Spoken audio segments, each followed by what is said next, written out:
When people say that black people aren't indigenous, I know for a fact, I know for 110% fact that these people are fucking idiots and they have absolutely no clue what they're talking about. Because the very first thing that came out of their mouth is something that is 100% incorrect. In fact, it's so incorrect that if you are aware of how incorrect it is, you're going to look at this person like they are fucking nuts. The term indigenous was literally applied to black people first. Literally. Europeans didn't even come in contact with Native Americans until after they came in contact with Africans. In fact, Europeans and Africans had been trading for a long time before they even came in contact with Native Americans. In fact, Europeans have actually been in contact with Africans for a very long time, trading and interacting with indigenous Africans far before they even came in contact or even knew about the existence of indigenous Americans. And the thing is, not all black American people are indigenous American. There are several different types of indigenous that black people can fall into the category of.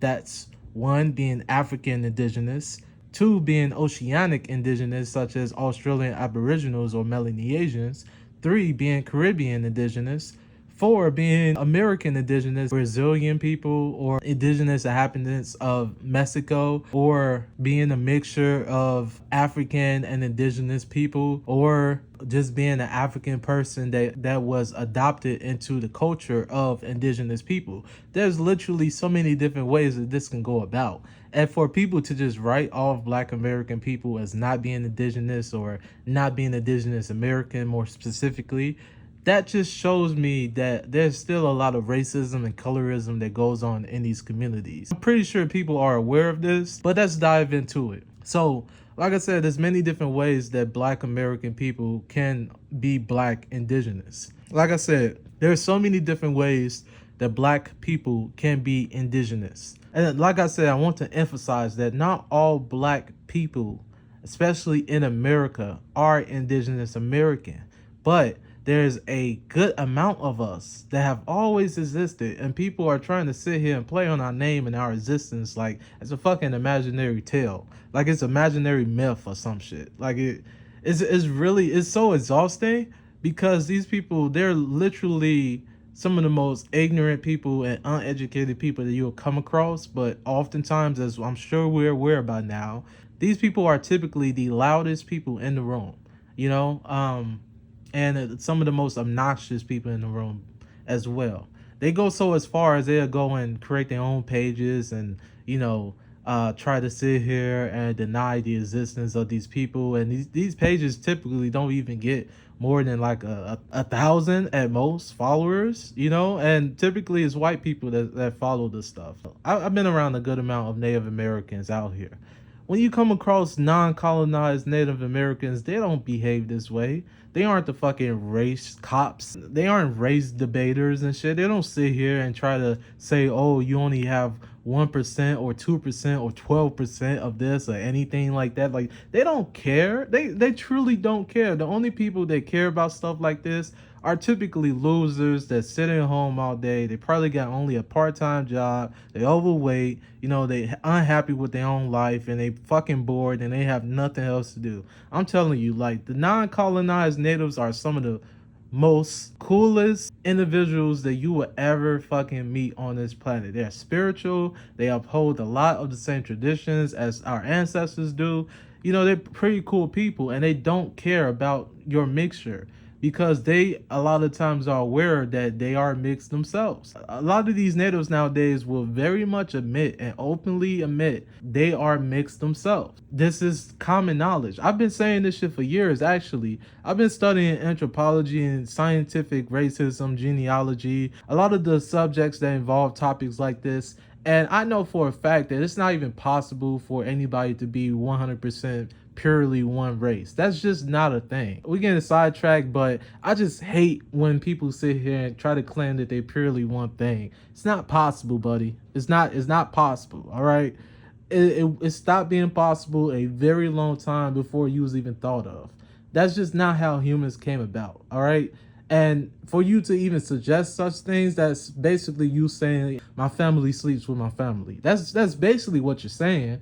And even then, even if you do have generations of your family dating each other like the Targaryens on some Game of Thrones type shit, even then, eventually we're going to go back and it's not going to be all the same thing. You know, it's just that's just not how it works, unfortunately. So anybody that's sitting here claiming that they're 100% native or 100% white or 100% black or African or whatever the fuck they want to say, just know that that person is delusional, and you might want to watch your throat around that person because they might just try to attack you because they tend to be a little bit unhinged and obnoxious. But back to what I was saying. So there's so many different ways that black people can be indigenous, right? Let's say, for example, people from the Caribbean, those people are indigenous. Here's the thing that, like, I already know that whenever I come across people that say stuff like this, I know that these people are probably some of the dumbest people that you're going to come across, because this stuff is so out there that it's not even up for debate anymore. At this point, I'm just playing a pity party. I'm just throwing you bones and sitting here. It's equivalent to like when your little 6-year-old nephew wants to play the game and you just sit there and you give him like a fake controller and let him think that he's actually playing the game just because you feel so you feel bad for not allowing them to partake. You know, this is basically the equivalent of that, right? Because for one example, Jamaican people come from Tainos. Yeah, let that sit in for a second. Jamaican people come from Taino indigenous. The same indigenous people that Dominicans come from and Puerto Ricans come from. And Cubans, you know, the same indigenous people. So, you know, like and it just doesn't stop there. Whatever you want to look into it, there's always going to be indigenous people here. And on top of that, when you look further back into history, you learn a lot more about this stuff. Like, for example, you learn that a lot of these indigenous American people got reclassified as colored, not based off of anything science-based, because science was nowhere near anywhere that it is now when this stuff was first originated. No. If you look black enough to them, if your hair was thick enough, if your nose is wide enough, if your skin was dark enough, they saw you as a black person. They saw you as a nigga. They saw you as a colored person, whatever term that was popular during the time. They did not care, bro.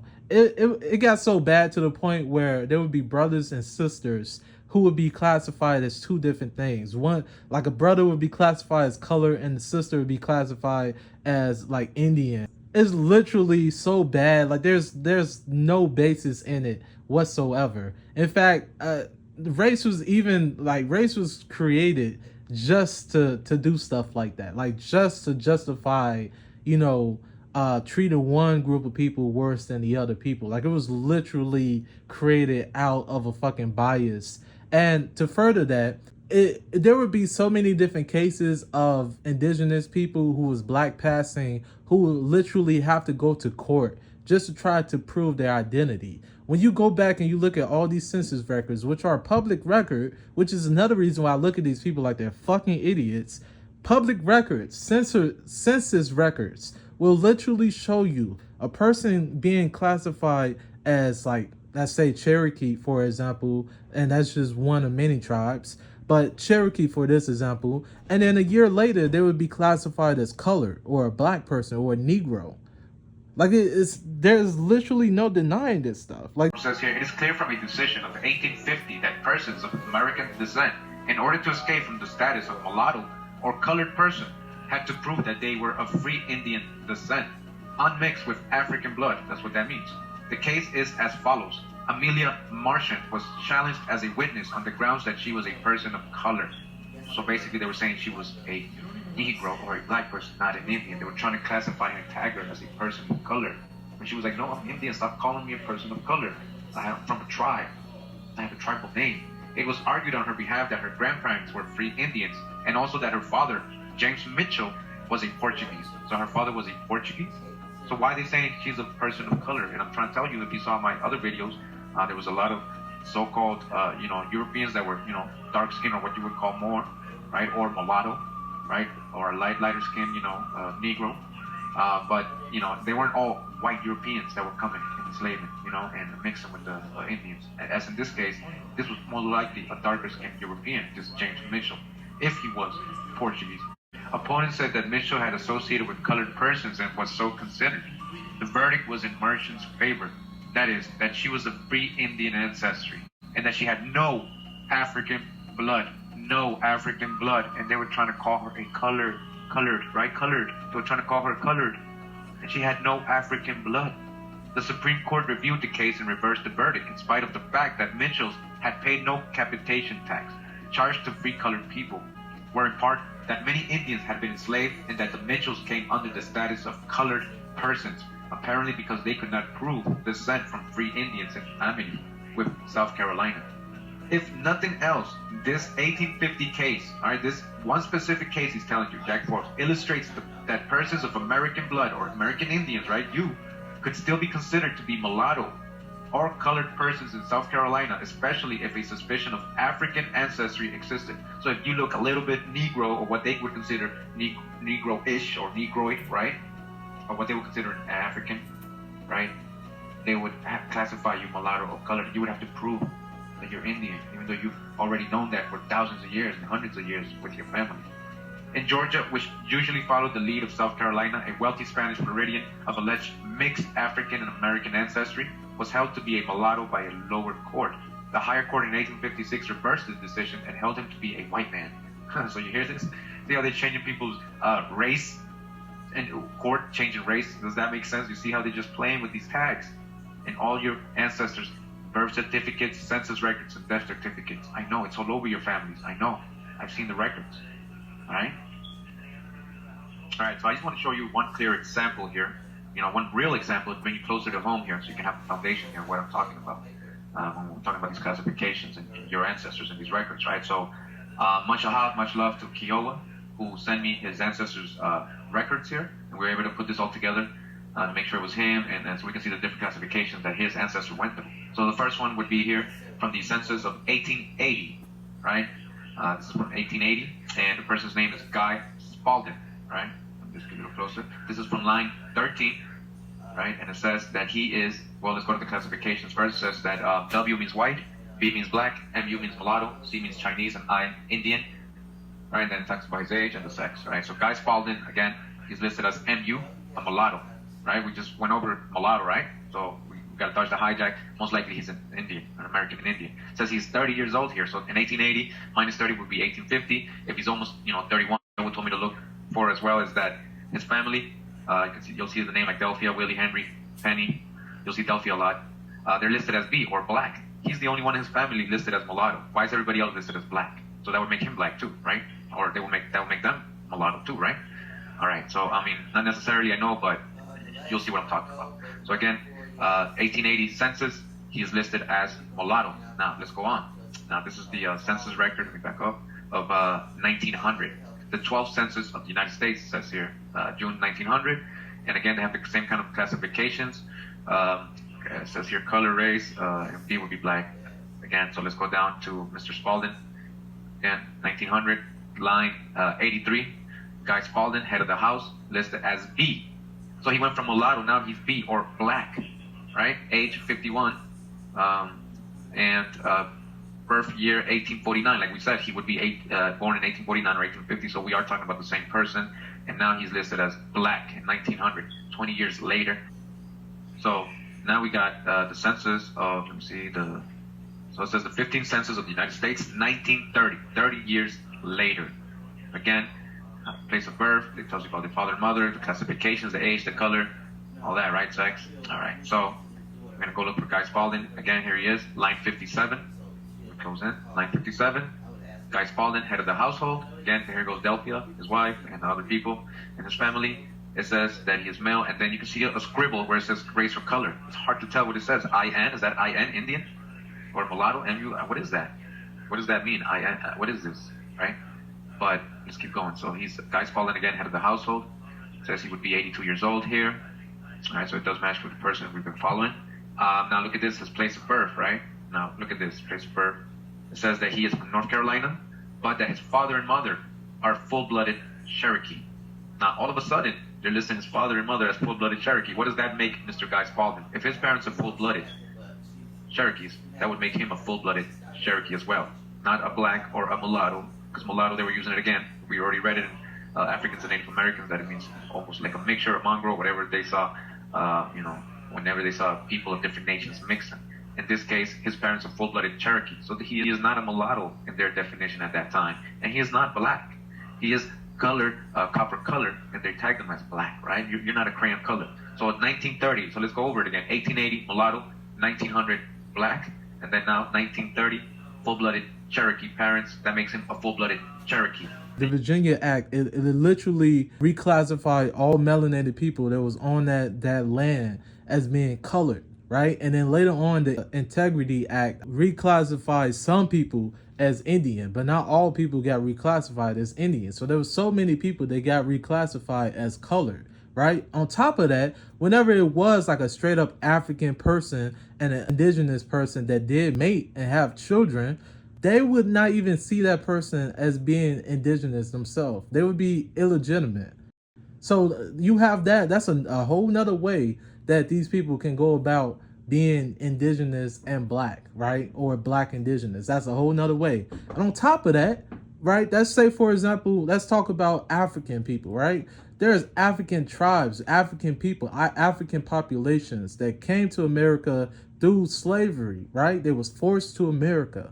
And they ran away from those plantations and they found refuge in Indian territory. The Black Seminoles, right? For example, the Black Seminoles was literally a group of Africans that were slaves, right? They was prior slaves in Florida. They ran away from their plantations and they found refuge in Indian territory because the Seminoles, not the Black Seminoles, but the Seminoles was in a war.